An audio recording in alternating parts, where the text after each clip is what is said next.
Hi guys, today we are learning how to fix Roblox Error Code 279 quickly and easily on your phone. First, unlock your phone and swipe down from the top of the screen. Here you can quickly check whether your Wi-Fi or mobile data connection is stable or not. If the internet connection looks weak or disconnected, reconnect to a strong and stable network. Most of the time, Roblox Error Code 279 happens because of an unstable internet connection. Now open the App Store on your phone to make sure Roblox is fully updated. Once the App Store opens, tap the search option located at the bottom right corner.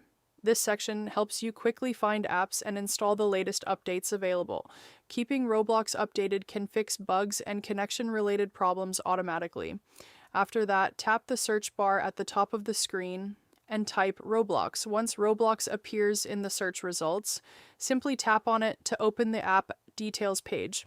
Here you can check if a new update is available for the app. Sometimes older app versions can cause Roblox Error Code 279 during gameplay. Once the Roblox app page opens, look for the update button beside the app.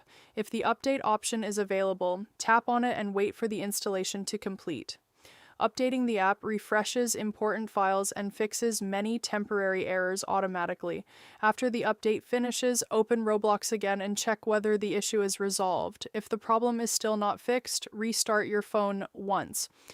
A quick restart refreshes your device system and removes temporary glitches running in the background. After the phone turns back on, reconnect to the internet and open Roblox again. In most cases, this final step completely fixes Roblox Error Code 279, and that's how you can easily fix Roblox Error Code 279 step by step. If this video helped you, make sure to subscribe and comment below for more simple tutorials.